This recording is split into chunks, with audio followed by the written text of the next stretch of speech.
Assalamualaikum, salam sejahtera. Anda sedang menonton Agenda Awani. Untuk 30 minit ke hadapan ini, saya ingin membawakan kepada anda tumpuan untuk kita melihat pada salah satu perkara penting dalam sektor pendidikan, iaitu guru ataupun cikgu. Kerana seperti semua sedia maklum, gurulah antara elemen yang cukup penting dan juga peranannya dalam membentuk masa depan negara, kerana warga pendidik ini merupakan antara salah satu komponen ataupun pilar utama untuk membekalkan generasi anak muda pengetahuan, keterampilan dan juga nilai-nilai yang akan memartabatkan Malaysia ke arah negara yang lebih baik. Dan sudah tentu pada waktu ini saya nak memberi fokus secara khususnya untuk kita melihat kepada perbincangan untuk kita merungkai standard guru Malaysia, kerana difahamkan ada versi baharu yang ditambah baik, iaitu standard guru Malaysia 2.0 yang telah pun dilancarkan pada 10 Mei 2023. Jadi untuk waktu itu saya nak terus bersama dengan Tuan Haji Syafruddin Haji Ali Husin ataupun Cikgu Din. Cikgu Din merupakan Timbalan Ketua Pengarah Pendidikan Malaysia bagi sektor pembangunan profesionalisme Kementerian Pendidikan Malaysia. Assalamualaikum Tuan Haji. Waalaikumsalam warahmatullahi wabarakatuh. Apa khabar cikgu-cikgu di seluruh Malaysia? Alhamdulillah, cikgu lihat guru-guru kita sentiasa bersemangat dalam melakukan kerja buat mereka, dan sekarang ni akhir tahun biasanya mereka akan lebih sibuk lah. Oh, dengan exam? Dengan berbagai-bagai termasuk sukan, permainan, olahraga sekarang ni, dan pada masa sama mereka yang mengajar tingkatan 5 atau tingkatan 6 akan mula terpaksa menjaga peperiksaan percubaan dan sebagainya. Okey. Baik, untuk kali ini ataupun untuk malam ini kita nak berfokus khususnya untuk melihat kepada standard guru Malaysia. Saya pasti untuk warga pendidik ataupun guru yang sedang menonton ini mungkin sudah familiar lah tentang standard guru Malaysia, tetapi bagi mereka yang bukan warga pendidik ataupun ibu bapa mungkin nak tahu juga tentang apa yang disebut tentang standard guru Malaysia, kerana telah dimaklumkan ada versi yang baru, versi yang ditambah baik 2.0. Tapi sebelum tu mungkin sedikit latar belakang apa yang perlu kita tahu tentang standard guru Malaysia ni. Sebenarnya standard guru Malaysia ni telah lama. Sebelum ada standard guru Malaysia itu, kita sebenarnya telah ada tata kelola, tata susila untuk bagaimana profesionalisme perguruan itu. Seharusnya mereka bertindak, bagaimana mereka berkelakuan, bagaimana mereka sepatutnya beretika dan sebagainya. Itu asalnya. Maksudnya ia bermula daripada tahun 1971 apabila laporan Aziz berpendapat maknanya kita perlu ada satu standard perlakuan kepada guru-guru, dan pada masa itu mereka telah membangunkan standard guru Malaysia yang pertama pada tahun 2009. Dan ia selepas itu ada tuntutan daripada rantau Asia Tenggara, dan pada masa sama juga ada tuntutan daripada dunia untuk kita mengadakan satu standard yang lebih baik berdasar kepada dinamika ataupun perubahan progresif dalam pendidikan dunia dan juga Malaysia secara khususnya. Itu sedikit sebanyak melihat pada garis masa apabila kita bercakap tentang standard perlakuan guru Malaysia yang pernah ataupun yang sebelum ini telah diperkenalkan 2009. Tetapi mungkin Tuan Haji boleh kongsikan tentang apa sebenarnya keperluan yang dilihat cukup mendesak untuk ditambah baik dalam standard guru Malaysia 2.0 ni. Okey, apabila kita seperti mana yang negara-negara lain juga lakukan, Malaysia juga melakukan perancangan strategik yang dinamik berdasarkan pada perancangan strategik jangka masa panjang yang telah dibuat dalam Pelan Pembangunan Pendidikan Malaysia 2013-2025, maka kita telah membuat beberapa aspirasi. Pada masa sama juga kita telah mengadakan ajakan-ajakan. Ada 11 ajakan, dan salah satu ajakannya ialah ajakan untuk memtransformasikan profesionalisme perguruan, iaitu ajakan 4. Jadi daripada tuntutan itu, di samping apa yang cikgu katakan tadi, ada satu keperluan di peringkat Asia Tenggara untuk mereka mendapatkan satu standard kompetisi yang hampir sama untuk negara-negara Asia. Jadi pada masa itu kita telah ada standard guru Malaysia yang lama, dan kita rasa perlu kita buat perubahan kepada tuntutan-tuntutan yang mengikut perubahan yang telah kita buat berdasar pada Pelan Pembangunan Pendidikan kita sendiri. Dan lepas itu kita membangunkan standard Guru Malaysia 2.0 ini yang telah dibuat pelucuran oleh Yang Berhormat Menteri Pendidikan. Jadi standard Guru Malaysia 2.0 ini yang merupakan sebenarnya ialah satu penambahbaikan ataupun sedikit perubahan kepada apa yang telah sedia ada. Tetapi dia tidak jauh larinya dengan standard Guru Malaysia yang lama. Kita masih lagi membahagikan kepada dua, seperti mana yang kita tahu, satu standard kompetensi dan satu lagi ialah standard etika perguruan yang perlu dipatuhi oleh guru-guru.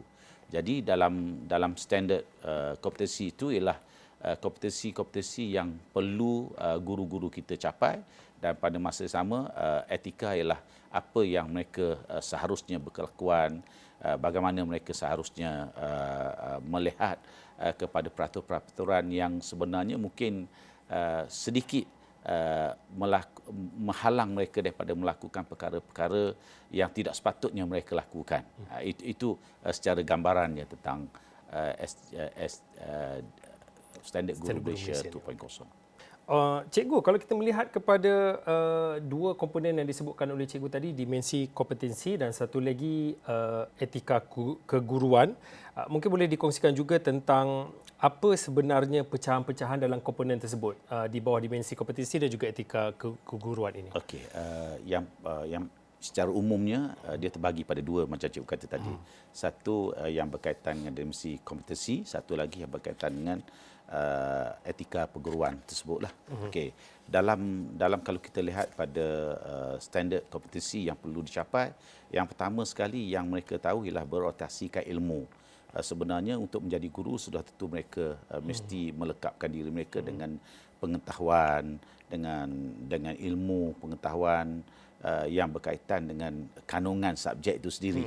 Itu yang pertama. Tetapi pada masa yang sama juga mereka perlu melekatkan diri mereka dengan kaedah-kaedah pengajaran yang berbeza kepada murid yang berbeza, dan banyak lagi pengetahuan. Itu berdasar kepada orientasi ilmu itu. Yang kedua, dia mesti melihat kepada instructional itu sendiri. Bagaimana mereka mesti menguasai PDP, iaitu pembelajaran dan juga pengajaran. Ini merupakan elemen yang penting sekali dalam profesion perguruan lah. Kerana apa saja berlaku perubahan dalam sistem pendidikan Malaysia, sebenarnya berlaku ialah perubahan bermula dengan bilik darjah, Faiz. Sebenarnya apa yang berlaku itu dia mesti bermula dengan bilik darjah. Jadi di situlah guru mesti mempunyai ilmu-ilmu, pengetahuan, kemahiran bagaimana mereka terpaksa melihat, membuat perubahan bergantung kepada apa murid yang mereka terima. Murid sebenarnya tidak mempunyai pengetahuan yang homogeneous. Mereka mempunyai pengetahuan yang berbeza. Kadang-kadang juga sikap mereka juga berbeza, dan kadang-kadang keupayaan mereka juga berbeza. Jadi pasal itulah kita katakan instructional itu sangat penting. Dalam instructional juga mereka kena tahu tentang peruntukan-peruntukan yang mereka perolehi, bagaimana mereka nak boleh belanjakan, apakah yang bahan-bahan yang sumber yang boleh digunakan kepada murid-murid mereka. Jadi itu instructional. Jadi yang ketiga itu yang berkaitan dengan pelibatan komuniti. Kalau kita lihat pelibatan komuniti ini, sebenarnya ibu bapa akan sentiasa memberi harapan kepada anak mereka. Apa pun anak-anak mereka, ibu bapa kita sangat positif kepada masa depan anak-anak mereka. Jadi di situ guru mesti mempunyai kemahiran untuk berhadapan dengan harapan ibu bapa tersebut. Pada masa sama adalah sedikit kerenah dan sebagainya yang perlu mereka layan berdasar kepada tuntutan-tuntutan tersebut. Dan yang akhir sekali ialah yang paling penting ialah kualiti peribadi lah. Untuk ini kompetensi untuk elemen kualiti peribadi ini sebenarnya kita mengharapkan guru-guru kita ini tahu apa yang mereka boleh lakukan, apa yang mereka tak boleh lakukan, dan mereka sepatutnya mempunyai akhlak, sasiah, kualiti peribadi yang sangat unggul. Kerana guru sentiasanya dianggap sebagai role model. Cikgu percaya Faiz pun mesti ada role model Faiz sendiri masa sekolah. Cikgu ramai. Kerana mengapa cikgu jadi guru pun mungkin terpengaruh dengan guru-guru cikgu yang hebat itulah. Dan dari segi aspek kalau kita lihat pula aspek dari segi etika tadi, dia lebih kepada bagaimana tanggungjawab kita kepada profession kita, bagaimana tanggungjawab kita kepada guru, rakan sejawat, bagaimana tanggungjawab kita kepada murid-murid, bagaimana tanggungjawab kita kepada masyarakat dan juga negara. Jadi itu ialah dimensi ataupun elemen yang ada dalam standard Guru Malaysia 2.0. Ada kalanya mudah untuk orang yang tidak tahu tentang apa sebenarnya tanggungjawab bagi individu yang bernama guru ni, mudahlah kata cikgu hanya tugasnya adalah mengajar. Tapi di sebalik apa yang dikongsikan oleh Cikgu Din, banyak yang perlu dilihat, perkara-perkara orientasi ilmunya, instructionalnya, penglibatan komuniti dan juga kualiti guru tu perlu menjadi role model. Mungkin pada waktu ini boleh dikongsikan, kalau melihat pada secara keseluruhannya ia berbalik kepada komponen guru itu adalah jiwa pendidik. Kalau bercakap jiwa pendidiknya, skop ataupun maksudnya luas ya, Cikgu Din. Mungkin Cikgu Din pun pernah, tadi sebelum kita mulakan rakaman temu bual ni, Cikgu pun ada katakan kepada saya pengalaman Cikgu selama 17 tahun di sekolah dan kemudian di peringkat pengurusan pada ketika ini. Mungkin boleh dikongsikan jiwa pendidik itu apa maknanya? Okey. Kita yang dalam jiwa pendidik ini, kita sebenarnya kita nak lahirkan guru-guru kita yang mempunyai roh jiwa pendidik itu. Maksudnya apabila mereka mempunyai roh jiwa pendidik ini, yang paling penting ialah mereka sayang kepada profession mereka. Maknanya mereka menyertai perguruan itu disebabkan oleh cinta kepada profession. Itu yang pertama. Kita nak tanamkan dalam itu, maknanya mereka mesti mencintai profession mereka. Kalau kita lihat dalam kajian-kajian yang dibuat, guru ini merupakan pekerjaan yang sangat dipercayai oleh masyarakat. Kita berada di nombor 3 profession yang dipercayai oleh orang ramai lah, maksudnya. Itu yang pertama. Yang kedua kita harapkan apabila mereka menjadi guru, maka mereka juga mencintai anak murid mereka, menyayangi anak murid mereka dan sentiasa menganggap anak murid mereka mempunyai potensi untuk berjaya, untuk mencapai cita-cita dan impian mereka berdasarkan kepada apa yang mereka kendaki. Kalau mereka, kita bukan bercakap dari segi aspek kognitif saja, intelek saja. Kita bercakap tentang apa saja cita-cita dan impian yang hendak mereka capai. Jadi mereka mesti sentiasa memberi harapan kepada murid-murid mereka untuk supaya mereka dapat membantu mereka, membimbing mereka, mendorong mereka untuk mengejar cita-cita dan impian mereka.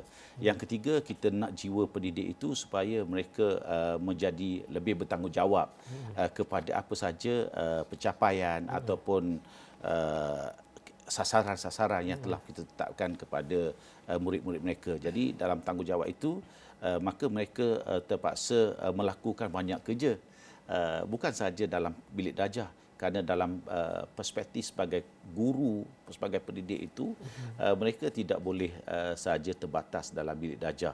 Mereka kadang-kadang terpaksa membantu murid-murid untuk mengejar cita-cita dan impian mereka sebagai atlet, sebagai artis, sebagai apa-apa saja yang mereka cita-citakan. Jadi maka mereka kena menjelaskan kepada murid-murid mereka apa yang mereka boleh lakukan dan tak boleh lakukan dan sebagainya. Sekarang ini kalau kita lihat cabaran sebagai guru semakin mencabarlah, kerana dunia sekarang ini begitu mencabar bagi murid-murid kita. Dan yang keempat ialah yang paling penting sekali ialah untuk jiwa pendidik itu, akhirnya mereka boleh menjadi macam cikgu kata tadi, suri teladan. Dan apabila mereka mempunyai roh ataupun jiwa pendidik ini, maka insya-Allah apa yang berlaku dalam bilik belajar itu seperti mana yang kita harapkan ataupun kita terapkan dalam falsafah pendidikan kebangsaan.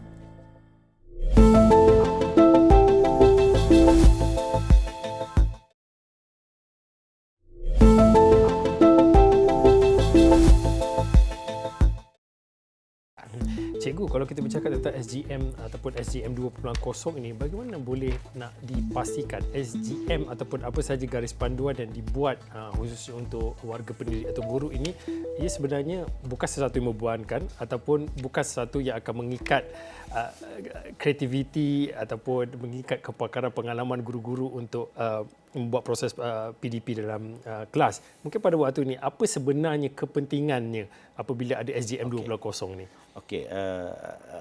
Cikgu setuju. Kita semasa kita Kementerian Pendidikan membuat Standard Guru Malaysia 2.0 ini, kita sebenarnya tidak berhasrat untuk menghalang kreativiti, inovasi yang guru-guru perlu lakukan dalam PDP mereka ataupun apa saja yang mereka perlu lakukan dalam konteks mereka sebagai guru yang menjadi guru pembimbing, pengasuh dan sebagainya. Jadi kreativiti kita tidak halang. Yang kita nak ialah yang pertama, sebenarnya kompetensi itu hanya akan diperolehi apabila mereka menerima latihan. Jadi standard ini sebenarnya sangat penting kepada kita untuk memberi latihan yang betul kepada keperluan yang betul oleh setiap guru tersebut. Guru yang berlainan mempunyai keperluan yang berbeza. Itu yang pertama. Jadi sebenarnya kita nak memberi satu panduan kepada sekolah, kepada guru-guru tentang apa yang mereka perlukan untuk meningkatkan kompetensi mereka. Itu yang pertama. Yang kedua, yang paling penting sekali ialah Standard Guru Malaysia ini ialah juga satu hasrat Kementerian Pendidikan untuk guru-guru kita menilai diri mereka, di mana mereka berada. Dengan penilaian kendiri yang mereka buat dasar pada Standard Guru Malaysia tadi. Itu yang kedua. Yang ketiga, yang paling penting sekali, kita juga menggunakan Standard Guru Malaysia ini untuk membuat keputusan-keputusan dasar-dasar baru. Mungkin berkaitan dengan pengambilan guru ataupun latihan secara pendek dan juga panjang. Dan yang terakhir, yang paling penting juga, kita sebenarnya untuk menyediakan polisi dasar-dasar yang berkaitan kepada pembekal latihan yang ada di pasaran itu. Kerana sebenarnya kita dalam Kementerian Pendidikan, kita bukan saja satu-satunya pembekal tunggal kepada latihan yang ada dalam sistem kita. Kita juga memberi ruang kepada syarikat swasta untuk menawarkan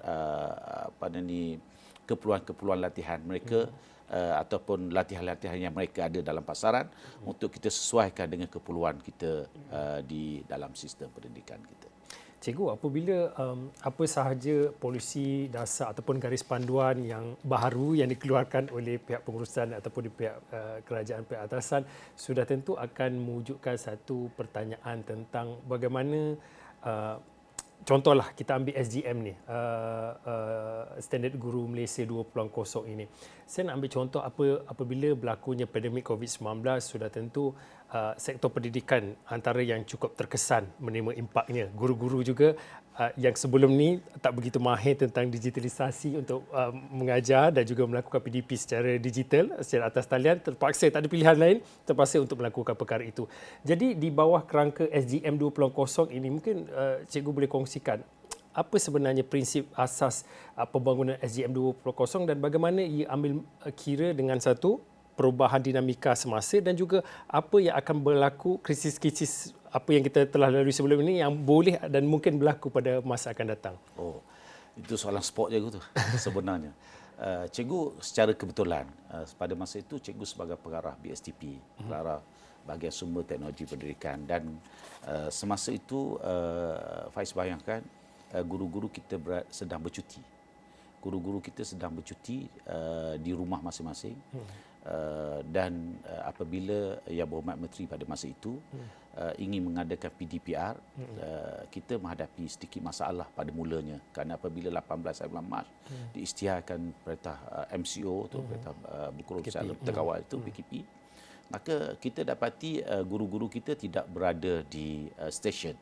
Tetapi apa yang kita buat ialah kita mulakan dengan menggunakan platform yang ada pada masa itu untuk mengingatkan guru-guru kita tentang keperluan untuk mereka meneruskan PDPR itu dengan kapasiti yang mereka ada. Maksudnya kalau katakan mereka ada buku teks, maka mereka seharusnya menggunakan Telegram saja untuk sebagai saluran pengajarannya. Kalau mereka dah ada komputer riba dengan mereka, maka mereka menggunakan komputer riba mereka lah, bergantung kepada apa sumber yang mereka ada masa itu. Tetapi Faiz, yang cikgu kagum sekali ialah pada masa itu kita berjalan dengan begitu baik sekali. Boleh katakan seluruh pelosok Malaysia ini berjalan dengan begitu baik sekali.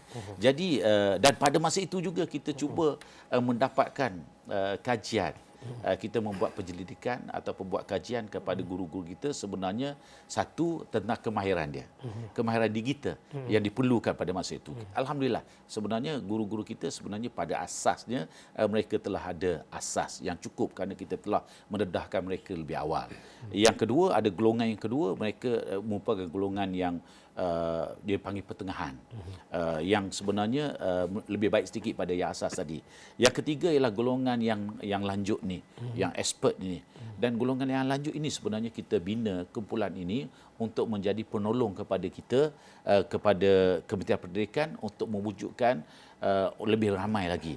Jadi maksud cikgu, kesan daripada SDG ni, apa yang kita buat ini ialah sebenarnya kita menyediakan satu gagasan kepada guru-guru kita sebenarnya untuk mereka lebih bersedia dengan dalam apa keadaan pun, dengan apa saja perubahan yang berlaku dalam sistem pendidikan, maka mereka kena bersedia dan mereka kena melekatkan diri mereka, bukan saja dari segi kandungan tetapi juga kemahiran dan juga jiwa mereka.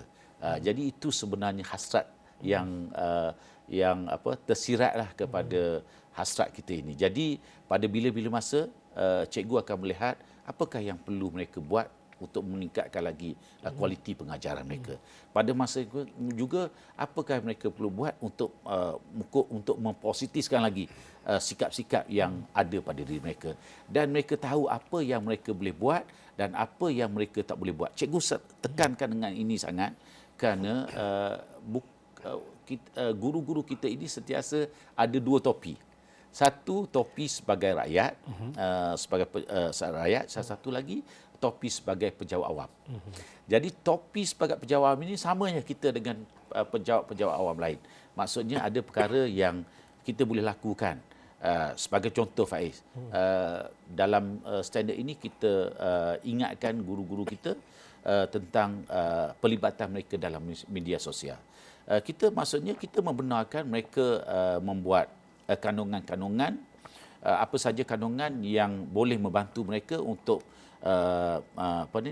membaiki PDP atau memastikan PDP itu berkualiti. Tetapi pada masa yang sama dia kena jaga hak-hak yang ada kepada murid-murid.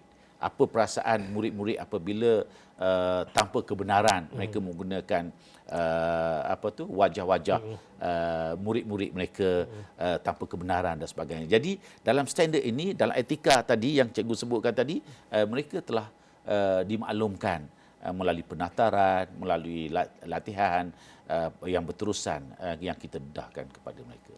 Cikgu, akhirnya mungkin boleh dikongsikan tentang SGM 2.0 ini.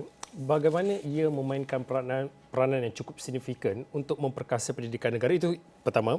Yang kedua, kita bercakap tentang konsep Malaysia Madani. Jadi bagaimana aspirasi SGM 2.0 ini dapat selari dengan apa yang disebut oleh Perdana Menteri sendiri tentang ke arah mewujudkan masyarakat Malaysia Madani ini. Okey.